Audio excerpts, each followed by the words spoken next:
تو پھر ہم 1400 سال پہلے آقا علیہ الصلوۃ والسلام کی سیرت کو اپنا عملی نمونہ کیسے بنائیں؟ حالانکہ ہر چیز تو آگے بڑھ رہی ہے، جس طرح زمانہ آگے قدم رکھتا ہے نئے مسائل پیدا ہوتے ہیں۔ اب پہلا زمانہ اور تھا، اس کے مسائل اور تھے، زمانہ نیا بڑھا، مسائل اور آگے، ان کی ظاہر سی بات ہے ان کی رہنمائی کرنے کے لیے کوئی نیا بندہ چاہیے۔ تو پھر ہم 1400 سال پہلے حضور صلی اللہ علیہ وآلہ وسلم کو ان کی سیرت کو اپنے لیے عملی نمونہ کیسے بنائیں؟ تو اس کے پیچھے چند وجوہات ہیں۔ سب سے پہلی وجہ کہ اللہ رب العزت نے قرآن پاک میں ارشاد فرمایا وما ارسلناک الا رحمۃ للعالمین، ایک یہ آیت، اور ایک فرمایا جس طرح پہلے میں نے تلاوت کی کہ لقد کان لکم فی رسول اللہ اسوۃ حسنہ، کہ میں نے محبوب کی سیرت کو ایک عملی نمونہ اور کامل ترین نمونہ بنا کر بھیجا۔ یعنی یہ بات اللہ رب العزت نے قرآن پاک میں واضح کر دی کہ تمہارے لیے کامل ترین جو نمونہ ہے وہ آقا علیہ الصلوۃ والسلام کی ذات ہے۔ دوسری وجہ کہ اللہ رب العزت نے جب یہ کائنات بنائی سب سے پہلے کس کو بھیجا؟ حضرت آدم علیہ السلام کو۔ پہلے کائنات کا آغاز ہی، اس زمینی کائنات کا آغاز ہی حضرت آدم سے کیا، پیغمبر سے کیا۔ پیغمبر کی سیرت کو اس طرح بنا کر بھیجا کہ جو لوگوں کو مسائل پیش آئیں گے اس کے مطابق حضرت آدم کی سیرت اور طبیعت بنا کر بھیجا کہ لوگوں کو یہ مسئلے آئیں گے، حضرت آدم تم ان کی رہنمائی کر دینا، میں نے تمہاری سیرت بنا کر بھیجا۔ جن لوگوں کی رہنمائی کرنی تھی اللہ رب العزت نے اپنے پیغمبر بھیج دیے۔ ہر دور آیا، پیغمبر نئے آئے، نئے عظیم ہستیاں آئیں جنہوں نے رہنمائی کی۔ تھوڑی سی توجہ کیجیے کہ اس طرح توجہ نہ ہو تو مزہ نہیں آتا۔ جس طرح نیا زمانہ آتا گیا، نئے پیغمبر آتے گئے، نئی ہستیاں آئیں جنہوں نے تلقین کی۔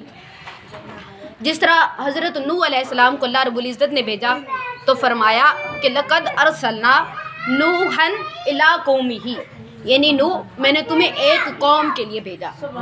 کتنی؟ صرف ایک قوم کے لیے، ایک خاص قوم تھی، اس ایک خاص قوم کے لیے حضرت نوح کی سیرت کو بنایا۔ اس قوم کو جس چیز کی ضرورت تھی اس چیز کی رہنمائی کے لیے حضرت نوح کی سیرت بنائی اور انہیں بھیج دیا۔ اب زمانہ بدلا، لوگوں کی نئی ضروریات آئیں، انہیں نئے مسئلے پیدا ہوئے، لوگوں کی جو ذہن کی سوچ تھی وہ بدلی، تو پھر اللہ رب العزت نے حضرت شعیب کو بھیجا اور فرمایا وَإِلَىٰ مَدْيَنَ أَخَاهُمْ شُعَيْبًا، یعنی شعیب میں نے تمہیں قوم مدین کی طرف بھیجا۔ یہ نہیں کہا کہ مدین کے بعد جتنی بھی قومیں آئیں گی میں نے تمہیں ان سب کے لیے بھیجا، یہ نہیں کہا کہ میں نے صرف ایک مدین کا علاقہ ہے، اس مدین کے علاقے میں جو لوگ رہتے ہیں ان کے لیے تمہیں نبی بنا کر بھیجا۔ یعنی اس مدین کے لوگوں میں جو مشکلات ہیں ان سب کو حل کرنے کے لیے اے شعیب تجھے بھیجا۔ پھر زمانہ بدلا، حضرت صالح آئے اور فرمایا کہ وَإِلَىٰ ثَمُودَ أَخَاهُمْ صَالِحًا، کہ صالح میں نے تمہیں قوم سمود کے لیے بھیجا۔ کس کے لیے؟ قوم سمود کے لیے، یعنی ایک خاص قوم کا نام لیا اور ایک خاص قوم کے لیے حضرت صالح کو بھیجا۔ پھر حضرت داؤد کی طرف اشارہ فرمایا اور کہا کہ وَإِلَىٰ عَادَ أَخَاهُمْ هُودًا، یعنی اے ہود میں نے تمہیں قوم عاد کی طرف بھیجا۔ یعنی ہر نبی کو ایک خاص قوم، ایک خاص قبیلے، ایک خاص جگہ کے لیے بھیجا۔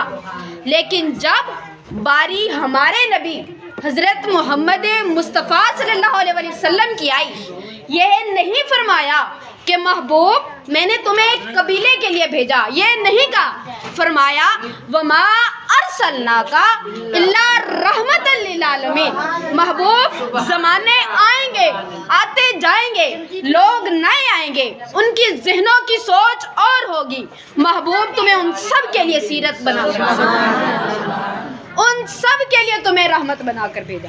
اب جہاں جہاں پر انسان ہے، جہاں جہاں پر زندہ چیز ہے، ان سب کے لیے حضور صلی اللہ علیہ وسلم کو ایک کامل ترین نمونہ اور رحمت بنا کر بھیجا، اور صرف اس دنیا کے لیے نہیں بلکہ روز قیامت اور روز قیامت سے اگلے مراحل ان سب کے لیے رحمت بنا کر۔ اب یہ تو سمجھ آ گئی کہ سیرت تو نبی کی ہی اپنانی ہے، سیرت تو نبی کی ہی اپنانی ہے، کیونکہ اللہ رب العزت نے فرما دیا کہ وما ارسلناک الا رحمت للعالمین۔ اے محبوب، کوئی حجر ہو یا شجر، انسان ہو حیوان، جو چیز بھی ہو، جو کوئی زندہ چیز ہے، ان سب کے لیے تمہیں رحمت بنا کر بھیجا۔ اب یہ چیز تو پتہ چل گئی کہ سیرت تو حضور صلی اللہ علیہ وآلہ وسلم کی ہی اپنانی ہے۔ اب یہ کیسے پتہ چلے کہ وہ سیرت ہم کیسے اپنائیں؟ یہ تو پتہ چل گیا کہ حضور کی سیرت اپنانی ہے، اور وہ سیرت ہے کیا؟ وہ سیرت ہے کیا جس کو اپنانا ہے؟ وہ سیرت کیا صرف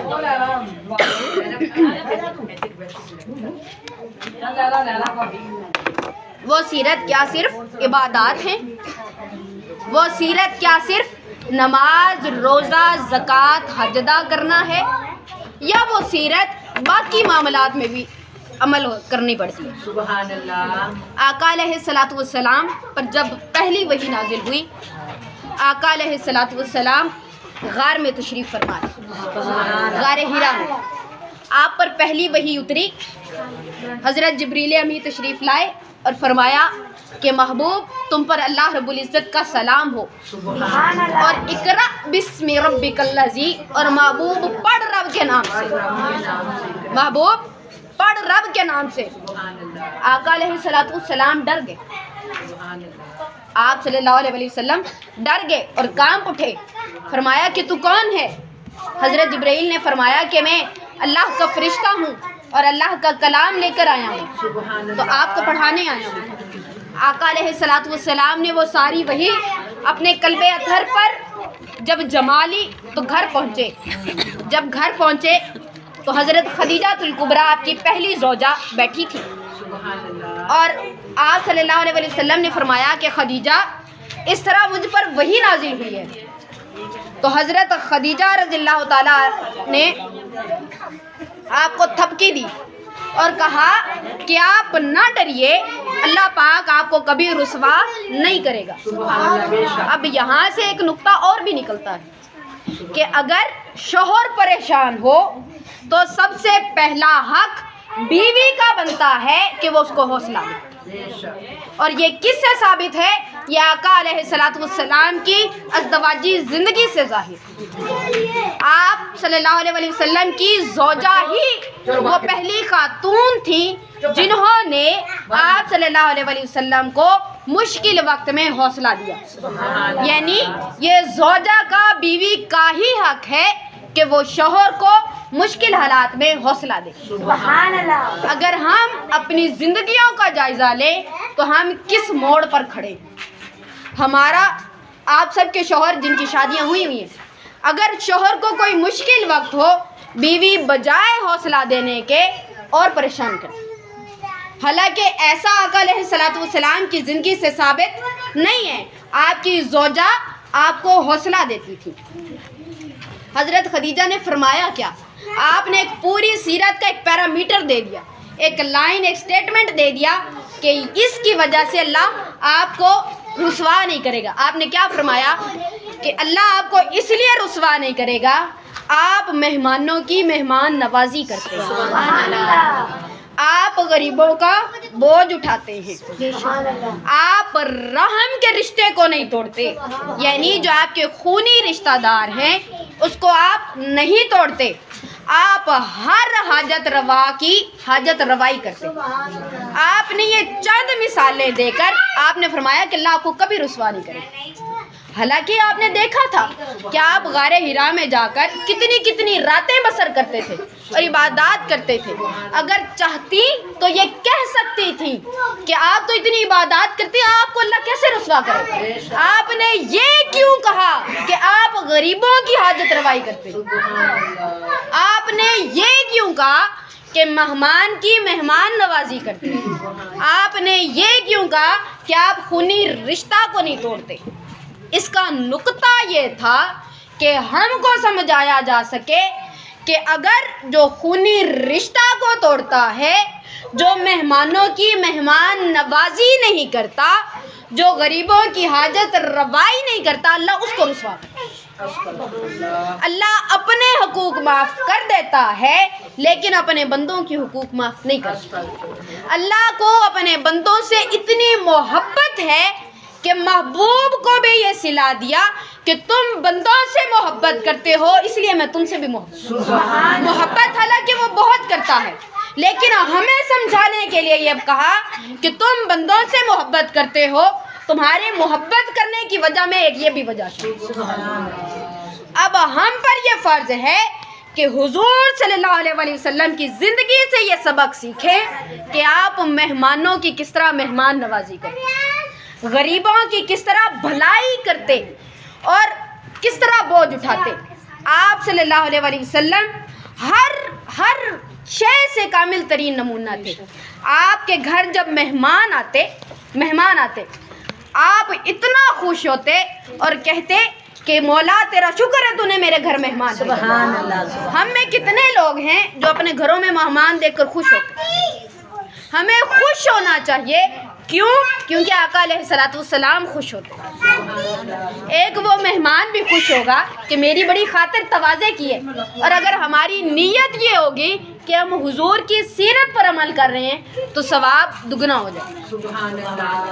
ثواب دگنا ہو جائے. اور پھر آپ غریبوں کو کھانا کھلاتے. ایک واقعہ کوٹ کرتی چلوں کہ ایک اللہ کے ولی تھے اور بڑا شوق رکھتے تھے کہ میں اللہ کی دعوت کروں. بڑا شوق رکھتے تھے کہ میں اللہ کی دعوت کروں. اور ایک دن سوال کر دیا اللہ سے. اللہ کا پیارا تھا, اللہ سے سوال کیا کہ مولا اب باقیوں کی دعوت کرتا ہوں, دل کرتا ہے ان کی دعوت کروں تو کر لیتا ہوں. مولا اب تیری دعوت کرنے کا جو دل کرے تو پھر میں کیا کروں. دعوت تیری کرنی ہو تو پھر میں کیا کروں. سبحان اللہ. آواز آئی کہ جا بندے غریبوں کے پاس چلا جا اور ان کو کھانا کھلا دے, میری دعوت ہو. سبحان اللہ. سبق کیا ملا کہ اگر غریبوں کی دل جوئی کر دو, اگر غریبوں پر بھلا کر دو تو اللہ تم پر بھلا کر. سبحان اللہ. اگر غریبوں پر بھلا نہیں کرو گے, اگر تمہارا ہمسایہ بھوکا سو گیا تو تمہاری عبادت بھی قبول نہیں ہے. اگر ہم عشاء میں تہجدوں کی نوافل ادا کرتے رہیں لیکن ہمارا ہمسایہ بھوکا سو جائے تو اللہ بروز محشر جب انسان کو کھڑا کرے گا فرمائے گا کہ اے بندے میں بھوکا تھا تو نے کھانا نہیں دیا. انسان کہے گا مولا تو بھلا کب سے بھوکا رہنے لگا, تو ہم کو بھی دیتا ہے, تو کب بھوکا رہا. تو اللہ رب العزت فرمائے گا کہ بندے میرا فلاں بندہ بھوکا تھا, اگر تو اس کو دے دیتا تو مجھے دیتا. میں اس وقت بھوکا تھا, کیوں؟ میرا بندہ بھوکا تھا. اگر تو اس کو اس وقت دیتا تو میں کھا لیتا. تو ہمیں سمجھانے کے لیے کہا کہ اگر غریبوں کی دلجوئی کرو گے, غریبوں کو کھانا کھلاؤ گے تو اللہ بھی تم سے راضی اور آقا علیہ الصلوۃ والسلام کی ذات بھی تم سے راضی. آپ بوجھ کس طرح دوسروں کا اٹھاتے تھے آقا علیہ الصلوۃ والسلام. نہ صرف جب آقا علیہ الصلوۃ والسلام کا جب پیدائش ہوئی, جب ولادت ہوئی, اس کے بعد تو آپ بوجھ اٹھانے ہی لگے, لیکن آپ ولادت سے پہلے بھی یعنی ابھی ماں کے بطن میں تھے, ابھی حضرت آمنہ کے بطن میں تھے, پیٹ میں تھے, تب بھی دوسروں کا بوجھ اٹھاتے. اب ذہنوں میں سوال آتا ہے کہ جب تھے ہی ماں کے پیٹ میں تو پھر کیسے بوجھ اٹھایا. تو حضرت آمنہ رضی اللہ تعالیٰ عنہا فرماتی ہیں کہ جب آقا علیہ الصلوۃ والسلام کا نور مبارک جب میرے پیٹ میں رکھ دیا گیا تو مجھے معلوم نہیں ہوا. جس طرح عورت کو معمولی سا بوجھ محسوس ہوتا ہے, مجھے بوجھ نہیں محسوس ہوا. 6 ماہ گزر گئے. کتنے؟ 6 ماہ. 6 ماہ عورت کو پتہ چلتا ہے, لیکن حضرت آمنہ فرماتی ہیں کہ مجھے پتہ نہیں چلا. 6 ماہ گزر گئے, مجھے پتہ نہیں چلا کہ میں حاملہ ہوں. اور خواب میں بشارت دی گئی کہ اے آمنہ, تمہارے پیٹ میں نبی آخر الزماں کا نور رکھ دیا گیا. 6 ماہ کے بعد پتہ چلا. تو یہاں سے سیرت کا کیا پہلو نکلتا ہے کہ حضور صلی اللہ علیہ وسلم ولادت سے پہلے بھی کسی پر بوجھ نہیں تھا. ولادت سے پہلے بھی کسی پر بوجھ نہیں رکھتے تھے. اور ہم اگر اپنی زندگیوں پہ نظر ڈالیں تو ہم کس کام, ہم کتنا کسی پہ بوجھ ڈالتے ہیں ہمیں اندازہ ہی نہیں. ہم ہر کام دوسرے سے کرواتے ہیں, ہمیں اندازہ ہی نہیں ہوتا. ہم کتنا کسی پہ بوجھ بن جاتے ہیں ہمیں اندازہ ہی نہیں ہوتا. اور پھر آقا علیہ الصلوۃ والسلام نے فرمایا جو خونی رشتوں کو توڑتا ہے. اب خونی رشتوں میں کیا آتا ہے؟ باپ کا رشتہ اور ان کے جس طرح ددیال ہے, باپ, چچا, تایا, پتریر, یہ سارے جو ہیں جو ددیال میں, یہ باپ کی طرف سے رحم کا رشتہ خونی رشتہ ہے. اور جو نانکے ننیال ہیں وہ ماں کی طرف سے خونی رشتہ ہیں. اور آقا علیہ الصلوۃ والسلام نے فرمایا کہ وہ شخص جنت میں داخل نہیں ہوگا. سارے صحابہ کرام کے کان کھڑے ہو گئے کہ کون ہے ایسا شخص جو جنت میں داخل نہیں ہوگا. آقا علیہ الصلوۃ والسلام نے فرمایا وہ شخص جنت میں داخل نہیں ہوگا جو اپنے رشتوں کو توڑ دیتا. اور اگر ہم اپنے دلوں پر نگاہ ڈالیں, ہم اپنے حسد, اپنی آکڑ, اپنی انا پر اپنے کتنے رشتوں کو توڑ دیتے ہیں, اپنے کتنے رشتوں کو بول دیتے ہیں. اور آقا علیہ الصلوۃ والسلام نے فرما دیا کہ وہ شخص جنت میں داخل نہیں ہوگا جو اپنے خونی رشتوں کو توڑ دیتے ہیں. اور آپ کے پاس جب بھی کوئی ایسا موقع آتا خوشی کا, قربانی آتی, عید آتی, رمضان آتا, کوئی بھی ایسا خوشی کا موقع آتا تو آپ سب سے پہلے اپنے خونی رشتہ داروں کے ساتھ بیٹھتے. سبحان اللہ. اپنے پتریر, ملیر, جو بھی آپ کا خونی رشتہ تھا, ماں کی طرف سے تھا یا باپ کی طرف سے تھا, آپ سب سے پہلے اپنا دکھ, اپنا سکھ ان سے بانٹتے. سبحان اللہ. اور ہمیں یہ نصیحت کی کہ اگر خونی رشتوں کو توڑو گے تو جنت میں نہیں جاؤ گے, اگر ان رشتوں کے ساتھ پیوستہ ہو جاؤ گے تو جنت بھی تمہاری. سبحان اللہ. جنت بھی تمہاری ہے. اب ہمیں بھی یہ سیرت سیکھنی ہے. صرف یہ ہمارے بولنے تک نہ رہے, ہمارے ذہنوں میں یہ آ جائے کہ اگر کسی کو بلانا ہے, بالفرض اگر ہمارا وہ رشتہ دار ہم سے نہیں بولتا تو ہم جا کے اس کو بلائیں. کیوں؟ کیونکہ اگر وہ ہمیں بلا لیتا ہے اور پھر ہم اسے بلائیں, یہ تو عدلے کا بدلہ ہے. اس میں تو ہمارا کوئی احسان نہیں, اس میں ہمارا تو کوئی احسان نہیں. اس نے بلایا تو ہم نے بلایا. نیکی کی بات تو یہ ہے کہ وہ نہ بھی بلائے, تم جا کے بلا لو, تم جا کے بلا لو. اور پھر آقا علیہ الصلوۃ والسلام بچوں سے اتنی شفقت کرتے. آج ہمارے اندر صبر کا پیمانہ نہیں ہے. آقا علیہ الصلوۃ والسلام کے خادم حضرت انس رضی اللہ تعالیٰ عنہ, آپ چھوٹے سے تھے تو آپ صلی اللہ علیہ وسلم حضرت انس کے گھر تشریف لے کے گئے.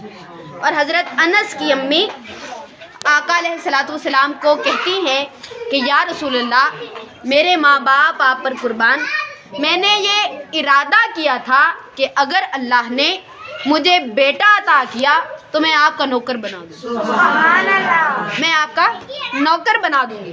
حالانکہ یہ نوکری کے قابل نہیں, ابھی 5 سال کا بچہ کیا نوکری کرے گا.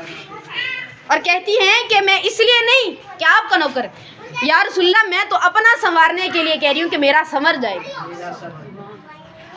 تو کہا کہ میں نے یہ نوکر آپ کے لیے چنا ہے اور آپ اسے رکھ لیجئے, یہ نکڑا جا نوکر ہے. تو آقا علیہ الصلوۃ والسلام خوش ہوئے اور حضرت انس نے